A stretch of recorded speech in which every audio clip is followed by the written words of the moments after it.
Hello everyone, welcome. We have a pretty sweet class planned for you today, and so we'll get started and dive into our topic.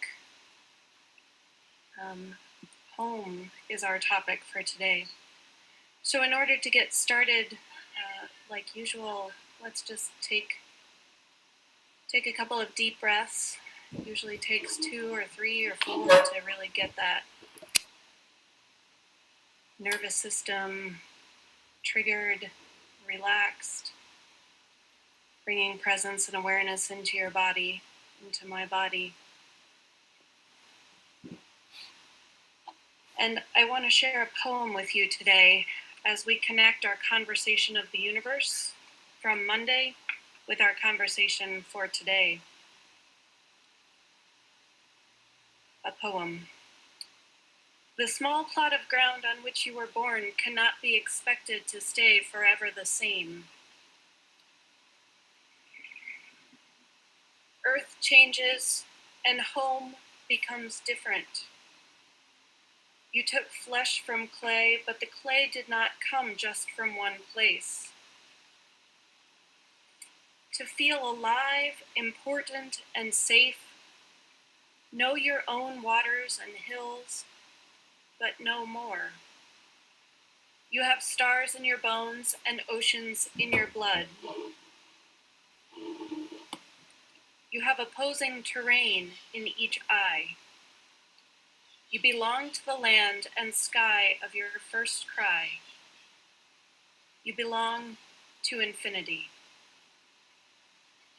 It's a poem by Alla Renee Bozarth to start our class for today. So to think about this concept of home, we're going to dive right in. When I looked it up, I like words. I like to look them up. I like to figure out the deeper meanings, except this was very unsatisfying for me. Definition: a house, apartment, or other shelter that is the usual residence of a person, family, or household, or the place in which one's domestic affections are centered. That's it? Really, that's it? Make a house a home, that old saying. So what more is there? I understand that there are just a few more than 500 people in this room right now, and each of us grew up not only in a different house, but we grew up in different homes. All homes are different.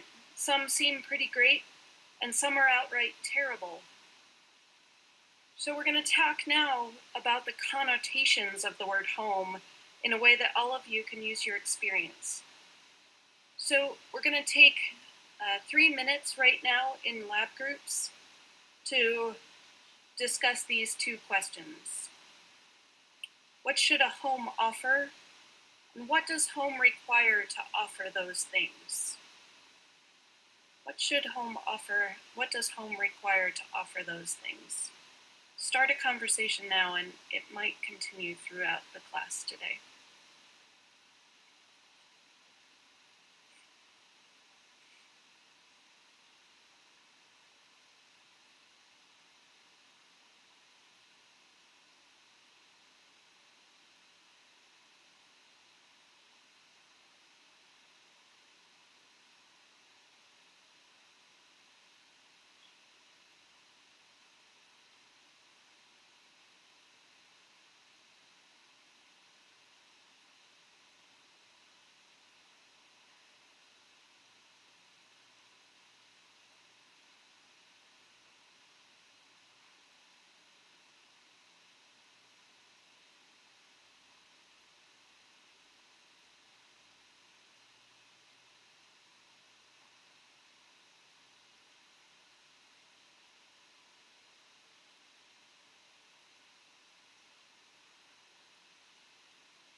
So today I'd like to introduce the people that help me to make BiSci happen.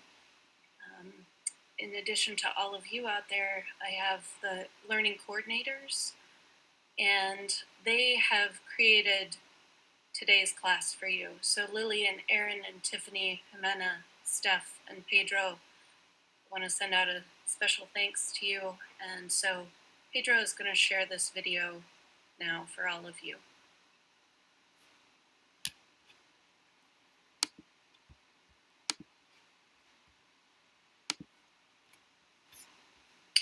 Good afternoon, BiSci 3. My name is Aaron Brown, and I will be telling you today about my various definitions of home.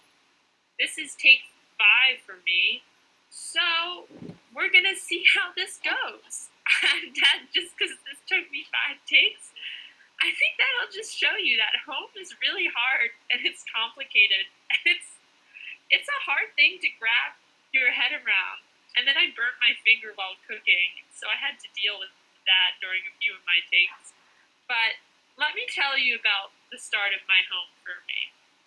So I grew up on this house here, 706 Aubrey Ave, Ardmore, Pennsylvania, the same town where Kobe Bryant grew up too, fun fact. Funny why I started with this house is because when I think of the physical definition of home, this is the house where probably it is home, physically, from where I grew up. This is where my childhood, this is where all the happy memories are for home for me.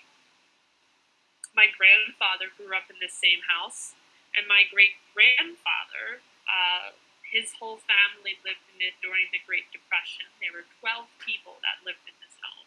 So it was a home for a lot of people and very few people.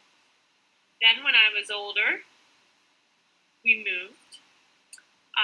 These are the azaleas outside of my house. They bloom for about a month every year in April, usually right around Easter. And these flowers we actually brought from our old home.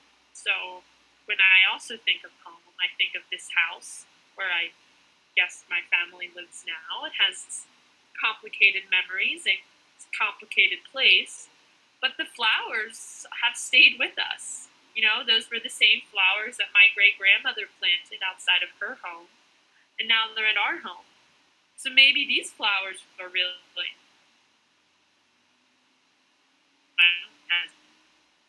it's a place where you're supposed to feel comforted and warm.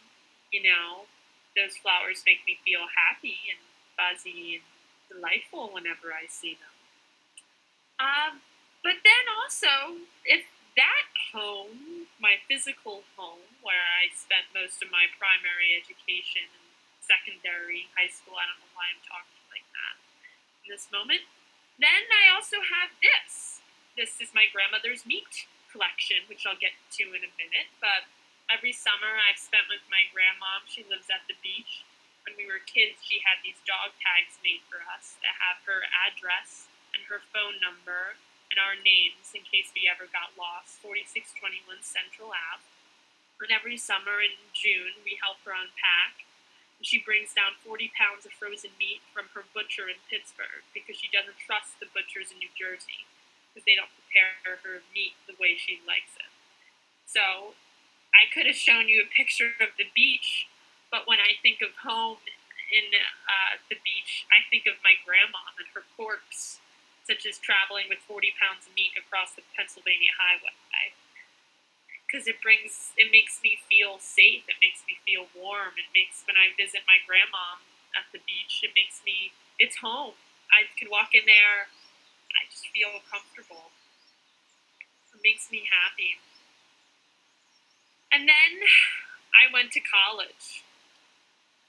Dun dun dun. Penn State. Surprise, surprise. And this was a complicated home. This wasn't a home that wasn't always easy. It wasn't, it was welcoming, but it wasn't always easy to be here and be a student and feel like you fit in. I'm sure everyone has felt that here at some point, that it's hard to be at college in this home when it's very different from the home you grew up in both good and bad ways. It wasn't until my second semester sophomore year that I really started to feel like a home. And I realized about Penn State is that it wasn't always the people, it wasn't always the place, the parties, or the clubs and activities. I liked the academics, they were all great. But it was the people. I soon found people who made me feel like I was at home. This is a group of TAs I met through BiSci. There was me trying to be a really cool kid, even though I'm not a cool kid. And this was during a wintry evening in Shavers Creek. And when I look back on this moment, I think of home.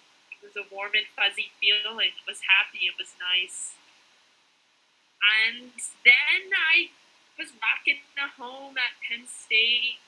I kind of was starting to come into myself and figure out my plan and what I wanted to do and what I thought my senior year of college would be like. And then we all know what happened about 6 months ago. Everything stopped. And all of a sudden, I moved back. I left my home at Penn State because it wasn't at the time really safe for me to be here. And I went back to my 22 Meadowood home with the azaleas outside, but they were dead in March. And it was there where all of a sudden I was back in high school again, living with my parents, everyone on calls and laptops and computers Zooming.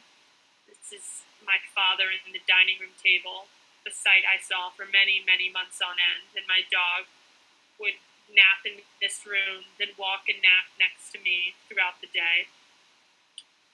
And it was a different house. I came back as an adult, or at least I think of myself as an adult, depends on who you ask, and I left as a kind of a young kid. I had changed, but at the time when I came back in March, I thought, this house hasn't changed. Dinner served at 6 o'clock, napkins in your lap, manners. There's a bedtime, not for us, not really college, but for my parents. And all of a sudden, at least when I was in high school, the place that made it feel warm and welcoming wasn't there. What a home is supposed to feel like, with people and loving connection, I guess. Some parts of a home.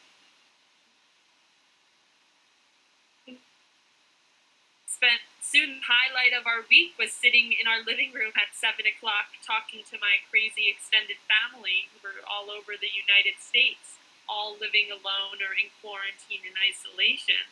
That soon became, when I think of my home the past few months, it was a lot of Zooming and FaceTiming and still being in a physical place, but very much in a different emotional place. And my home's changed. I realized as I came back the second time, I thought I didn't need it anymore once I got to college. I thought, I'm shook the dust off that town. I'm not going to go to Bryn Mawr anymore. I'm over it. I don't ever want to return home. That's what I told myself when I left. I have no desire to ever go back to that town. But as I stayed home for 6 months, I became really absorbed. I became that our neighbors got a new puppy, that our neighbors across the street sold their house, that my high school was changing its mascot, that all of a sudden people were talking about racial justice and inequities in my town, that we were waking up. I think in a sense, when I first spoke about home last spring, I was angry. I said, I'm a nomad. I don't need my home. And all of a sudden, after being forced through chance and fate and circumstances to move back to my physical home, I kind of had a healing journey with it. I accepted my home for what it was, and I learned that it can change too, just like I can. And a place that I once loathed, I kind of look back on with a fond tenderness, in a sense. And I'm happy to tell people that's where I grew up, where I'm from. It makes me happy. And even then, my grandmom's house, had changed too. The place where as a child I felt the most at home, we now only went wearing masks and normally not goofy hats, but we wore masks and sat on the other end of the table. It was a very different experience. We no longer went into her kitchen and helped her cook. We cautiously made distance. So even a place where I felt most comfortable, most warm, like I could walk in there and plop on the couch. Well, I never quite did that. Changed. It all changed. Everything I thought I knew changed. And maybe that's a good thing, but right now it's hard to accept. And before I came back to Penn State, which as of right now is my home, but who knows if that will change too. My family, as we tried to bond and make memories, which sometimes doesn't always work out, we went on a bike ride a few hours from where we lived, more Jim Thorpe, PA, more rural area. And I looked out on the water.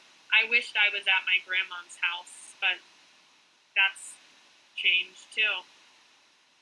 And I thought about, when I think about home or Earth or pretty pictures, everyone says, well, Earth is our home. We all have tiny homes in ours. And I don't know. I wasn't really sure how to end this presentation because I think what I wanted to say about home is that I reconciled my thoughts and feelings about my home. And I'm proud to say that I'm from Bryn Mawr, and I'm happy to say that. But when I think about the future and the big picture, I guess I think of Earth and the little things and nature. And when I think of this day, I think of not packing enough water and getting stuck on a bike ride for 20 miles with my family and exhausting but winning the race. It's always a race whenever we ride together.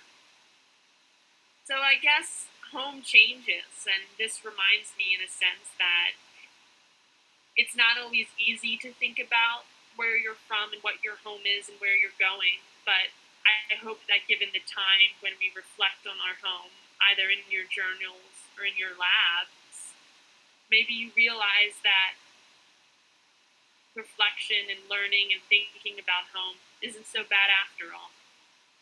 Well, thanks for taking the time to listen. Enjoy the lecture, and I'll see you guys on Zoom.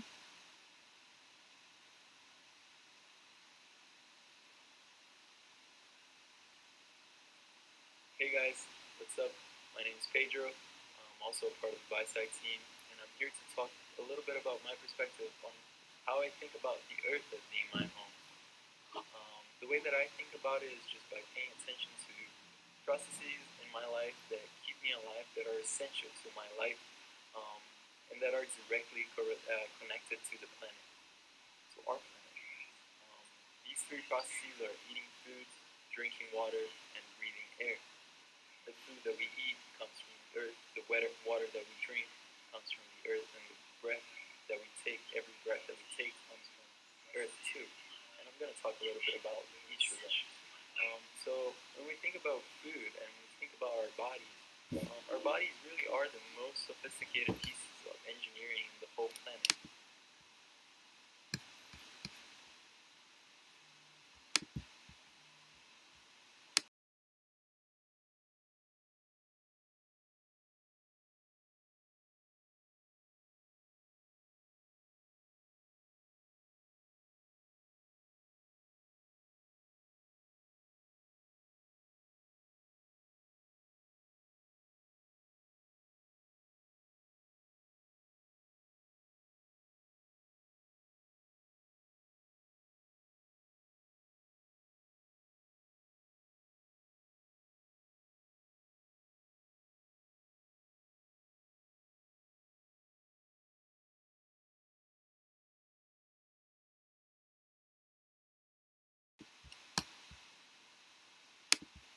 My perspective on how I think about the earth as being my home.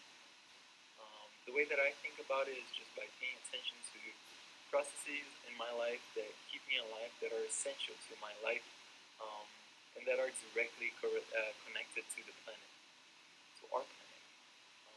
These These three processes are eating food, drinking water, and breathing air.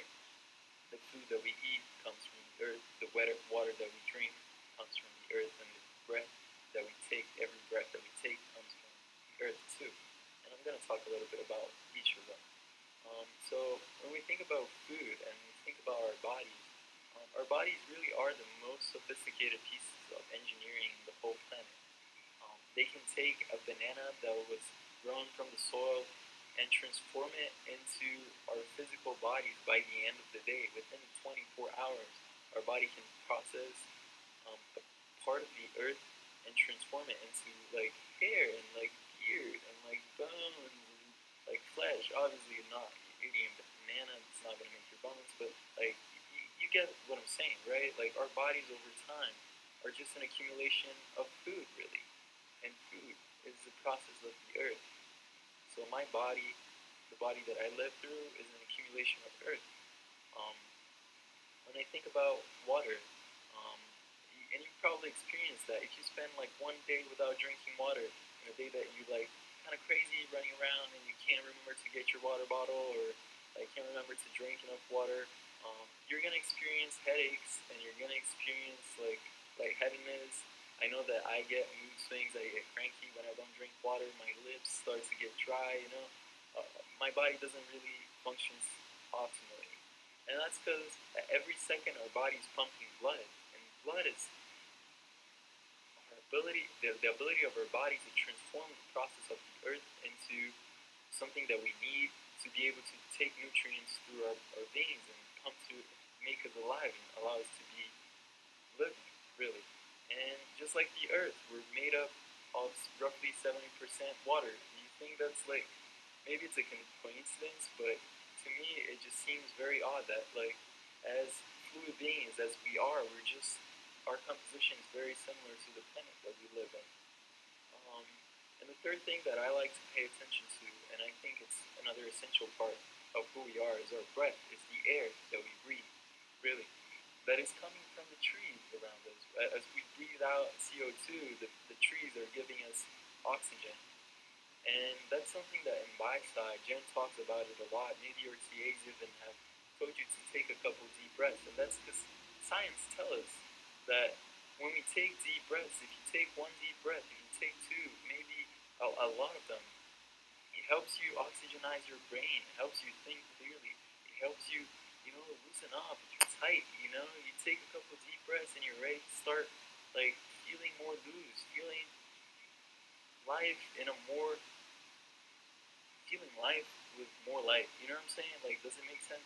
Um, and it's, the reason why I'm talking about these is because we can do those processes consciously or unconsciously. And to me, when I pay attention to them, and when I become mindful that the food that I'm eating is a part of the earth, and my body is really an accumulation of earth. The water that I drink is both essential to me and to my composition and to the composition of the planet. And the air that I breathe is a constant relationship that I have with the atmosphere.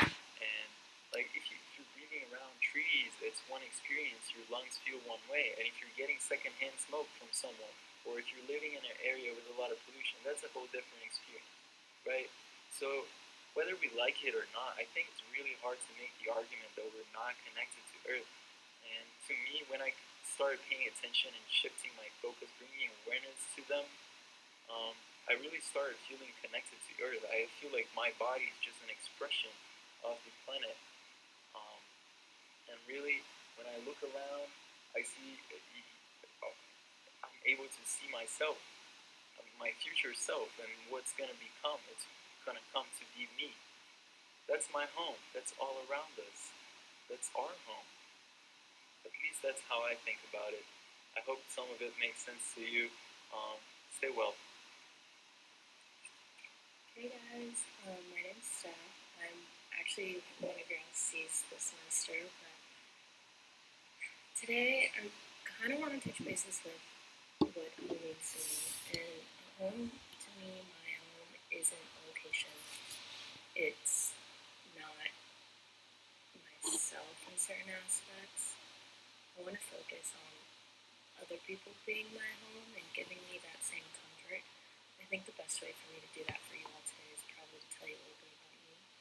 So, growing up in like when everyone's in elementary school, you kind of start learning your words, you read, you start picking up on certain like social cues, and notice a lot of people's homes were a location. They signified themselves, identified themselves as living in a certain house, living in a certain area, living or being from a certain state.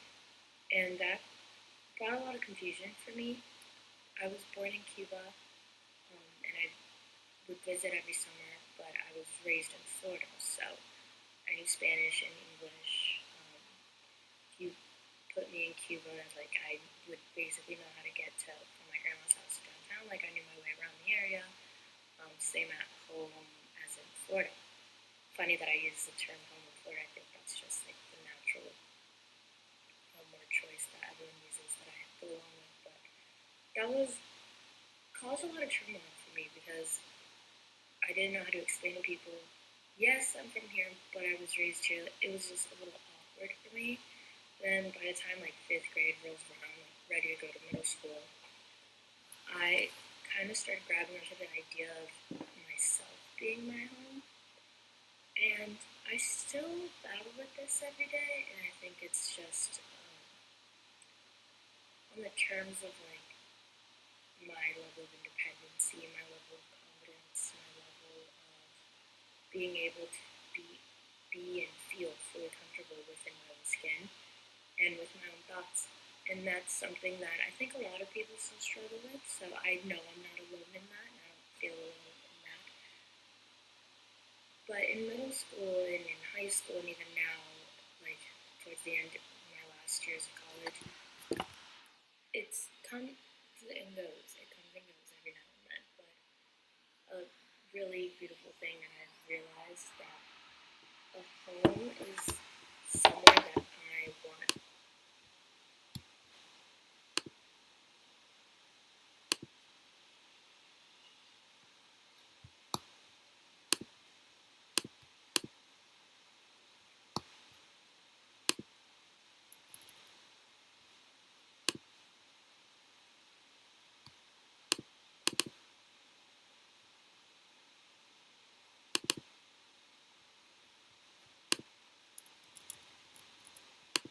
To be comfortable. I want to be my 100% authentic self. And thankfully, I've been able to find that within other humans. And specifically, like with my mom and my dad and my brother, like I don't feel like when I'm in PA, I'm not home. I feel like whenever they are able to come and visit me, like I'm home now because they're there. But even when they're not here, like my friends, my groups of people that I trust, they're my home. And wherever they are, wherever my parents are, I feel so happy and so comfortable with them at all times and safe. And you still feel that bonding experience, whether it be in that location. But I feel that same experience with my friends and with groups of people, and even with strangers sometimes. You know, when you have such a wonderful conversation with someone you just met, and you just really kind of like feel like two old souls speaking to each other. That to me is feeling at home, feeling not afraid to hold back on anything, being able to be yourself, like feeling comfortable, wanting to be your silly self, wanting to be your serious self, if you want to express any emotion at all, and when someone or a group of people are able to accept that about you and kind of turn you into a better person by speaking to you about it, or maybe you just need someone to hear that. When I find people who work along with me to do that stuff, they're my home. And that might not be the case for everyone. And I've learned that some people do associate things with location, and I think that's amazing. Having a beautiful memory and a beautiful area, specifically somewhere, is so nice to look back and like, oh yeah, I went there. I loved it there.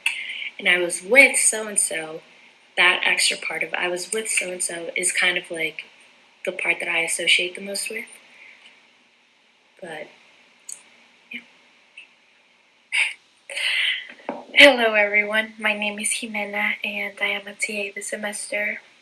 Shout out to my students who I hope they're paying attention to this. And I'm also a learning coordinator for this semester. Sorry. Home. Home is a pretty big topic, right? I think most of us consider home to be a good thing. When we think of home, we think, oh, it's this fun place, it's personal space, it's a nice, like my family, or reliability, fun, trustworthiness, warmth, all this amazing stuff. It's a place where there's a dry bed, where there's a roof over our heads, where there's air conditioning, all those beautiful luxuries that in reality they are luxuries that we get to grow up with. Regardless of that, in addition to that, there are also some things that can be negative about home. Some of us may not have grown in a nice home. Maybe a parent was missing, or it wasn't the safest neighborhood, or maybe our home was a scary place, some place where we didn't feel safe and like we could be supported by someone, right? So a place where we were not able to rest easy at night. And I think one of the most beautiful things about home is that home is not necessarily where you were born in or where you grew up in. Home is also where you're directed towards, right? So maybe our experiences weren't the best at home. Maybe we didn't have the best of times at home. Even during this pandemic, we all got a brutal shock of having to stay at home. And maybe it was a good thing, but for others it wasn't really a good thing. And think about how home is not where we come from, but where we're directed towards. Home is not where we grew up in necessarily. Home is where we're looking to better ourselves. And that can be a different country, a different state, moving to another state just to go to a different school. That can be home. And not only that, but also home can be a group of people. Maybe the group of people that I grew up with are not necessarily someone great, but they do not define me. They're not part of my identity. I choose to look forward and find the home where I'll be able to make myself the person that I want to become. And just think for a moment about where you grew up in. How was your situation, your family, your country, the language that was spoken, everything? Think about it for just 1 second. And think to yourself, what did this place give me that has led me up to this point? Right? And if you want, I invite you to share it with your TAs in your chat, because I think it can be a really cool conversation. Hopefully in your labs you'll be able to have it. But think about that for a second. And now, think to yourself, now that I am aware of the pieces of the puzzle that that helped me be who I am today, what am I missing? What are some of the things that I want? What do I want to call home? Right? So, isn't that exciting? Because the power to choose our home for the future is in our hands. We have that choice. So I invite you to ask yourselves, where's the home that you're directed towards to. Thank you all for listening, and I hope that you have a great, great, great rest of your life looking for that special place called home. Hi, BiSci community. I feel so lucky to be speaking to you today, and although I'm not right in front of you, there's always a certain energy and powerfulness that comes from labs meeting together to share and reflect and listen and grow.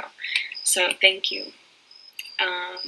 My name is Lily, and I briefly introduced myself during the first video on our very first day, but I'm going to take a few minutes to go even deeper into my story. So first, I was born in Tennessee and eventually moved to Thailand, Saudi Arabia, China, and then ended up in Pennsylvania. So for most of my life, the idea of home as a physical place or a house always seemed temporary because we were always moving, leaving somewhere behind, looking forward to the next place. And although these moves and experiences significantly shaped who I am and completely expanded my worldview, the other part that came with it was I had to gravitate to a different meaning of the word home. And I realized that it wasn't the place that my family and I happened to be in at that time, our house or our school or the city. It was the unconditional love that my family members showed me and continue to show me that allowed me to feel rooted wherever I was, wherever I am. So since then, I have loved being able to see that I am not alone and that we all come from different backgrounds, stories, home lives, whatever it is, and that I believe our understanding of the word home has to also change with us. And I want to share something that one of my students in my very first lab a year ago shared with me that I will always hold with me. So when asked in lab what her idea of home was, after other students had brought up memories of maybe their childhood bedroom or the beach that their family vacationed at every summer, her idea of home was different, and it practically stunned me. So she simply shared that because of her life experiences and the challenges that have been brought on her and her family, that she had to find a feeling of being at home within herself. She had to be comfortable with her thoughts and her mind because at the end of the day, she was all she had.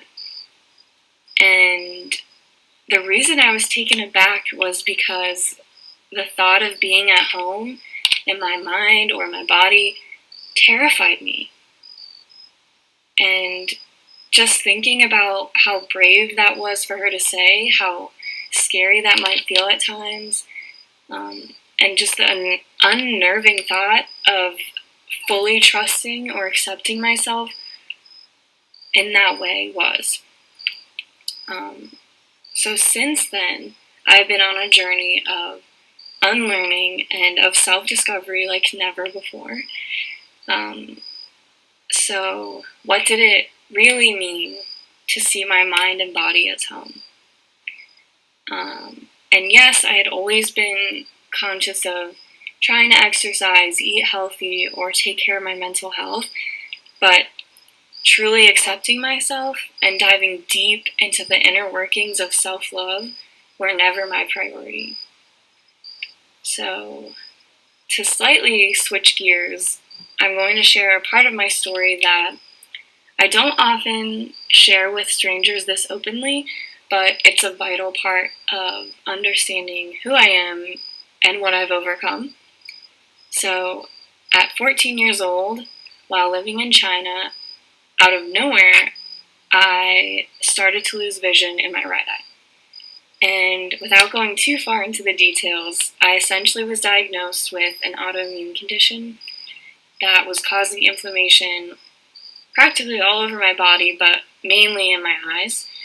And this would soon lead to over 7 surgeries, different diagnoses from countless specialists, but I am here, and I can compensate, and my eyes are stable, and I can manage. But for so long, I understood that I was disabled, my body is not fully functioning, I can't see properly or participate in things normally or with ease. I have low energy, I have aches and pains all over, I am not well. My body constantly fails me. Those are all things I believed about myself for years, and still do sometimes. And I was emotionally, I was angry and resentful, constantly asking, why me? Why did this happen to me? I was stuck in that feeling of confusion and powerlessness against what life had brought on. So this is where the idea of my body as home has been imperative in my journey. I had to stop viewing this one aspect of how my body functioned as suffering or a burden or a handicap or an obstacle to how I lived. I am learning to not only embrace it, but be grateful. I'm so thankful for the strength that it has brought me, and how every day I have the power to choose gratitude for the challenges my body gives me over resentment or anger, or just dwelling in those feelings. So the last piece of what I want to share is what that is beginning to look like for me. So with the cleansing of my once very negative and even oppressive lens of myself, ooh, I like that metaphor. That's how I was really blind. Sorry. I can now see that my body is truly a channel for so many things. A channel for connecting to others, connecting to the earth, and connecting to the spiritual energies within. And I feel that we should all respect our bodies, but not out of vanity or attachment, but because we can use them to make contact with the divine. And that might sound far out, and that's okay. Maybe sit with it. Maybe ask yourself, what would it mean to view your body as a channel to make contact with higher powers or the universe or just your spirit itself? So, yes, there is a physical or material side to our bodies that we have to acknowledge, but it is so much more than that. It is our means of access to the subtle worlds around us and within us. One of my favorite authors, Gabor Mate, said, we may not be responsible for the world that created our minds, but we can take responsibility for the mind with which we create our world. And I think we have to.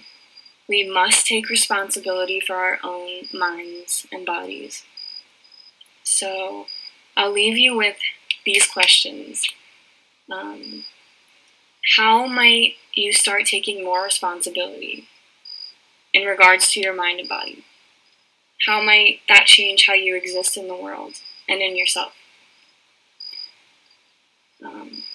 Thank you just isn't saying enough for this chance to share my thoughts with each of you, but it truly means the world. Hello everyone, my name is Tiffany, and I'm here to talk with you about what home means to me. For my portion, I really want to go off of the other conversations we've been having today. I think that Aaron and Jimena, Steph, Lily, Pedro, they've all brought up such beautiful points of, how the pandemic changed our ideas of home, how we can view our bodies as home, how Earth is home, how people are home, and how home doesn't necessarily have to be something that we came from, but something that we're building. And all of these things are so, so beautiful. And I just want to join in this conversation and, express how my views of home are changing and are transforming, and how I'm seeing home with new eyes, in addition to all of our other speakers today. So I guess just a little bit of background. I'm from Pasadena, California. So, obviously moving to Pennsylvania was a big transformative experience for me. But, in thinking about how I'm seeing home with new eyes, it really didn't start until recently, very, very recently. And it kind of came about in an unusual way. I have been thinking a lot about the wildfires that are happening in California right now, mostly because the thing about fire is that it just has a way of affecting so many people, not only in the devastation of them. These fires are intense, and they wipe out entire towns, entire communities, and they have them forced to hop across freeways, and it's just insanity. But the thing about fire is, if you're not being affected by the flames, you're being affected by the smoke. And if you're not being affected by the smoke, then you know someone who's been evacuated. You know someone whose house has been burned down. You know people who are affected by the air quality. It's just such a pervasive thing to happen. It's such a pervasive event to occur. And so even though I'm over here in Pennsylvania in State College, I'm still really feeling the effects of these fires. I'm still really feeling the anxiety of, the detrimental effects that these fires are having. I'm feeling the fear, and I'm feeling the sadness for people who have lost loved ones, the, kind of heartbreak for the firefighters been fighting around the clock. It's an emotional time, I think, for Californians, especially when these wildfires roll around. And when I've experienced this kind of secondhand emotion, I'm starting to question, even though my house isn't burning down, why do I still feel like my home is on fire? Why do I still feel so affected, even if my house isn't directly being burned down? And asking this question is really the catalyst to what shaped my perspective, or my perspective switch, when it comes to home, because I think that, yes, home is such an individual experience. We all have our individual experiences with home, whether that be good or bad, or, beautiful or broken, whatever that may be. We have such intimate experiences with home. But we also have very, very collective experiences. And I think that right now I'm in the midst of a collective experience with other Californians, with other families, with other communities that I'm not directly a part of. And so, in asking these questions, why do I feel so connected to the devastation? Why do I have such an emotional connection to these events? I kind of am uncovering the fact that home is a shared experience. It's something that connects us. It's something that I belong to, and that my neighbors belong to. Home is something that connects us. And that is just so, so beautiful. I belong to the land, and I belong to those who inhabit it, and that is an aspect of home. That shared collective belonging, that's home. That's home to me. I belong to California, and I belong with other Californians in this experience. In experiencing the trauma that these fires are causing, I've realized how connected I am to the land and how connected I am to the people I share it with. And so, in thinking and in questioning these ideas, I just kind of want to invite you to question yourself. What do you belong to? What are you connected to? What is your home? And how can you expand what your idea of home is? And how does your home connect you with others? These questions are so beautiful and so important. And I just invite you to start questioning home and start questioning ways in which you can see home with new eyes. Thank you. And I hope that you never stop questioning. And I really hope that you are all finding joy in this time.